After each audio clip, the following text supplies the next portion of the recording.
أو كيف sets the agenda.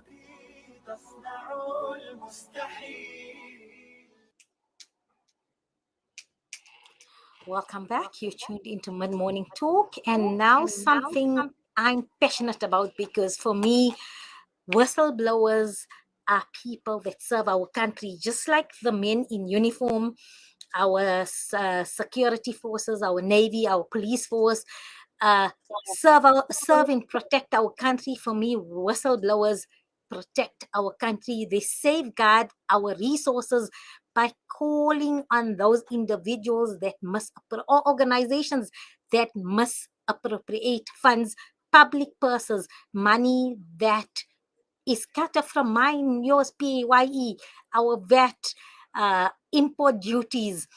I'm just thinking of all the ways we pay money from the fuel levy.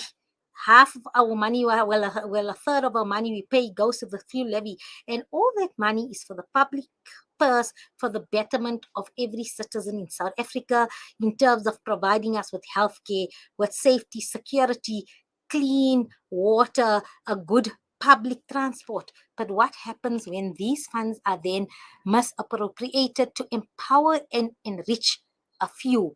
And then in some organizations you have brave individuals that at a cost to their own safety and security, we see that of the late Babita Dulkaran. She paid the price with her life, sadly, for highlighting injustice. We see the likes of Timba Masiko. We see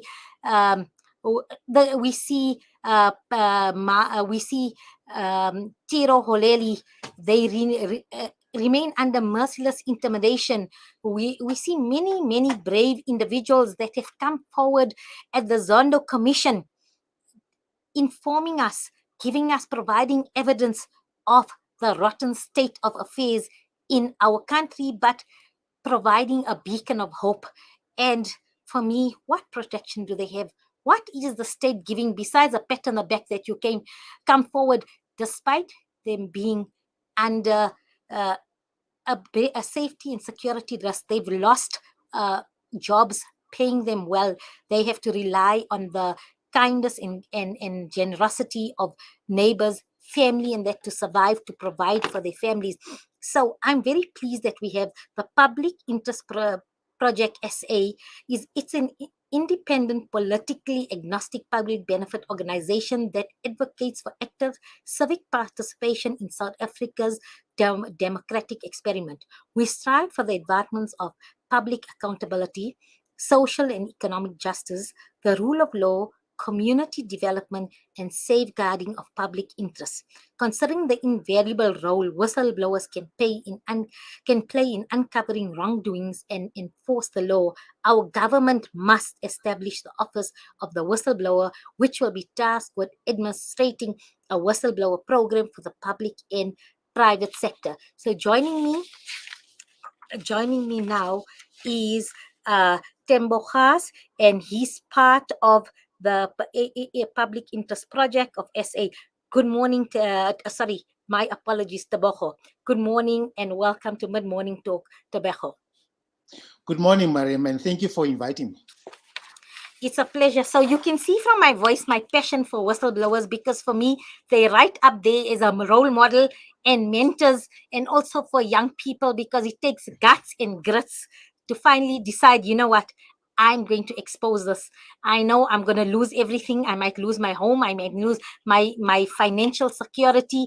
My life might be threatened, very real possibility. But yet, for me, I admire the moral compass and that internal.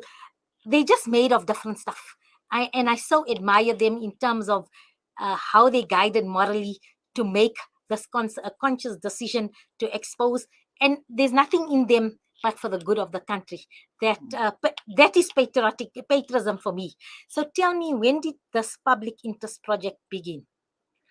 Okay, let's take one step back. And thank you for the intro. It's quite wonderful.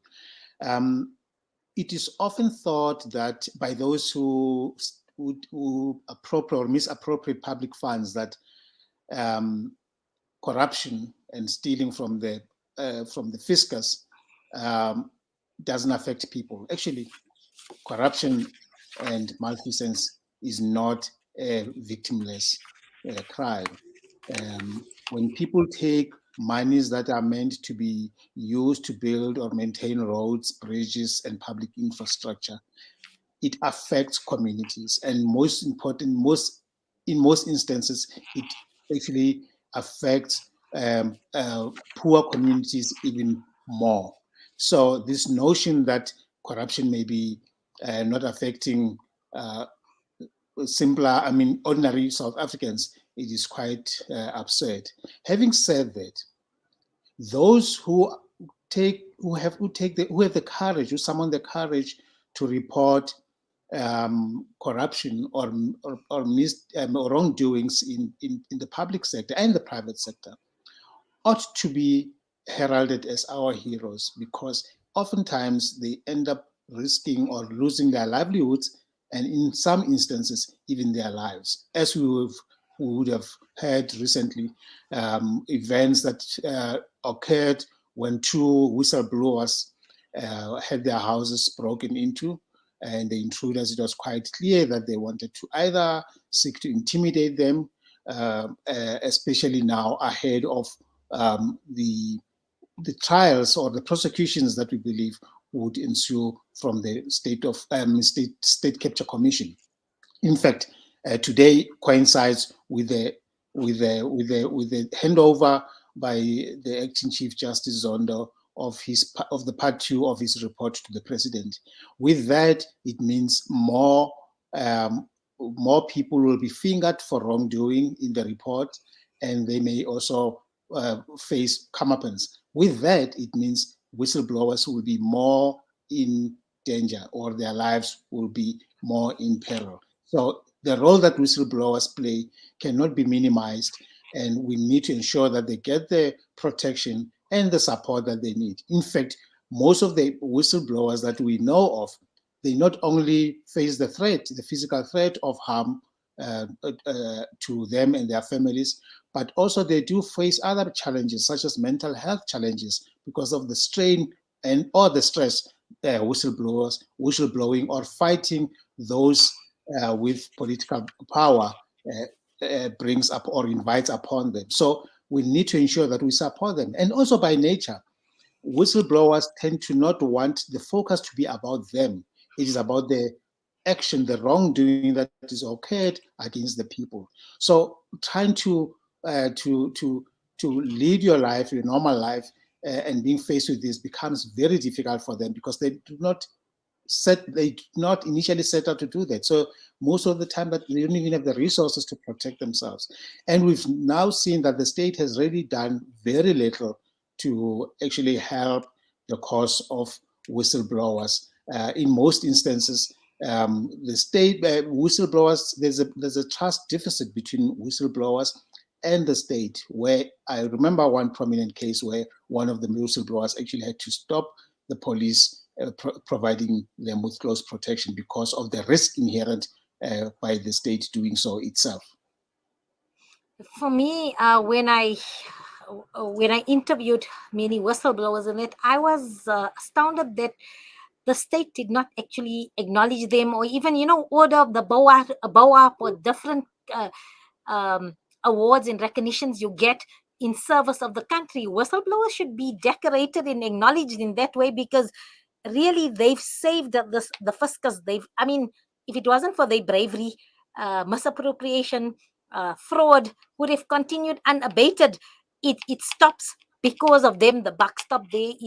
But like you say, many of those in government were actually those individuals that were implicated. So hence, maybe there's vested interest in having everything hush up and not decorate them by way of acknowledgement, and also in terms of showing their moral compass in doing this. But definitely an office of a whistleblower is needed in a constitutional democracy as ours. We have very strong Chapter 9 institutions, and for me, not just an office, but an office with clout, an independent office. And I think we should be calling for a Chapter 9 type of institution that will be the office of the whistleblower, so that they can be an independent office that will protect them, because for me it's important in a constitutional democracy to have a mechanism where individuals can then report certain happenings which will then be investigated, but at the same time, as you have in America and even South Africa, witness protection programs and things like that, we can place them in safe places and spaces, as well as assist them in terms financially for what they've lost. Is that your feeling, and is what you're asking for that type of institution? Absolutely, absolutely. You've hit the nail on the head. In fact, if you look at the witness protection program run by the National Prosecution Agency. Sorry about that. You realize that they do not provide the kind of assistance that we would expect or wish for whistleblowers to receive. It is also a fact that it only kicks in at a stage where a matter would have been enrolled before court, where somebody ought to now go to court and they need protection, or maybe just immediately ahead of such a court appearance. Whereas we all know that, for example, even today, as the second part of the Zondo report is handed over, more names will come out. It means whistleblowers or new whistleblowers who would have played a part in this would be at risk from now, even before the charges are preferred against those who are fingered for wrongdoing. So yes, indeed, and I like the fact that you actually also refer to the U.S. system. They've got an office, I think it's also called the Office of the Whistleblower, or they may not, but certainly the DOJ, the US DOJ, they do have a whistleblower program.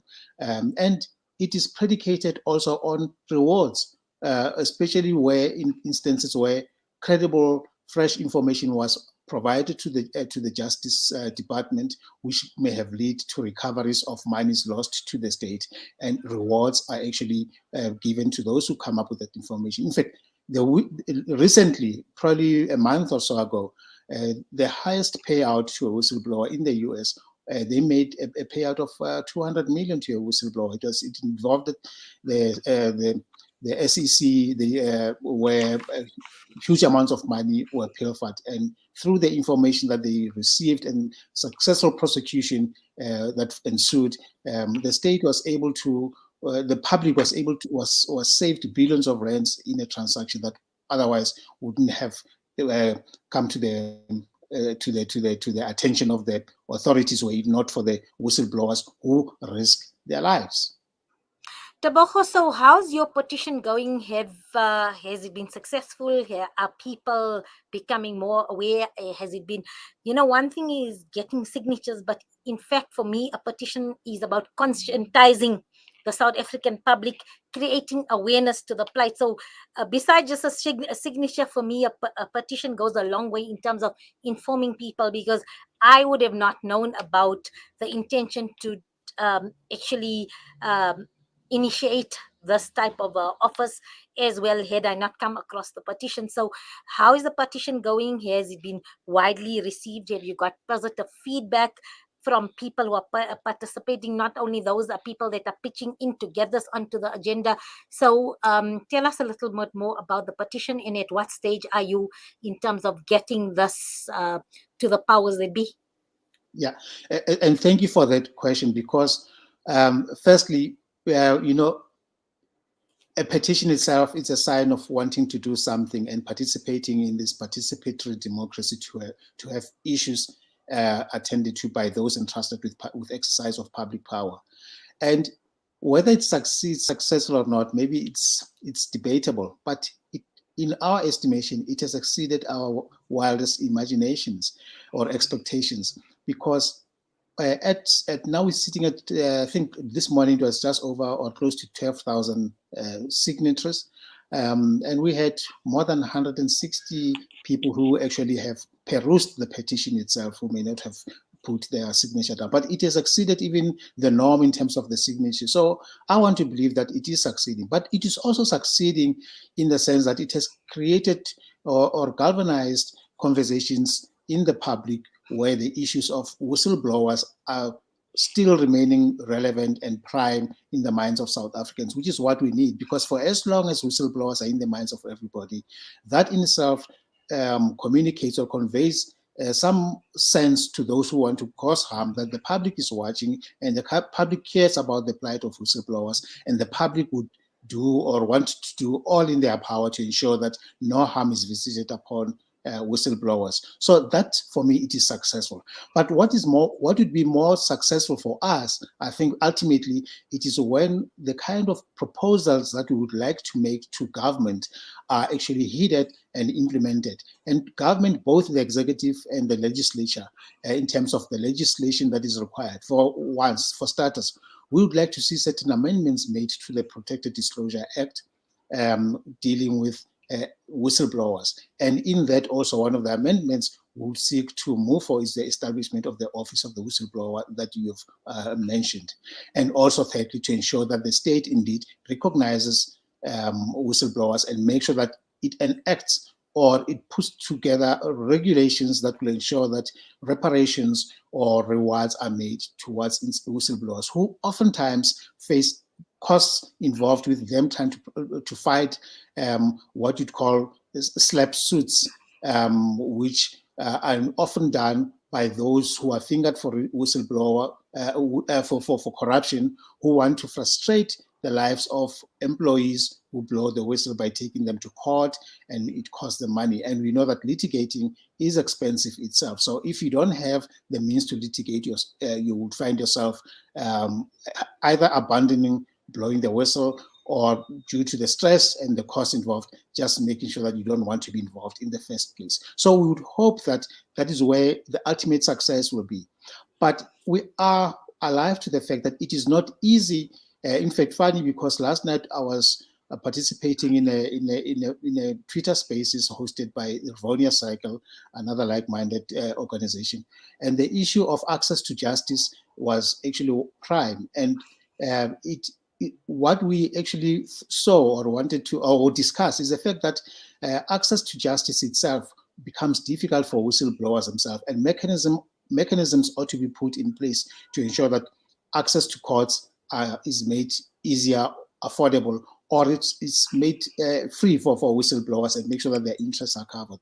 So yes, that is where maybe, if to answer your question about success, that's where the ultimate success is going to be. But so finally, Tebogo, sorry, what I need to ask you, have you then maybe engaged the Zondo Commission or wrote to them in terms of this? Because I know the petition is one thing, but have you had any written communication or interactions in terms of this to the Zondo Commission to say, please, will you consider what we're saying in terms of this? Because part of Zondo Commission is recommendations.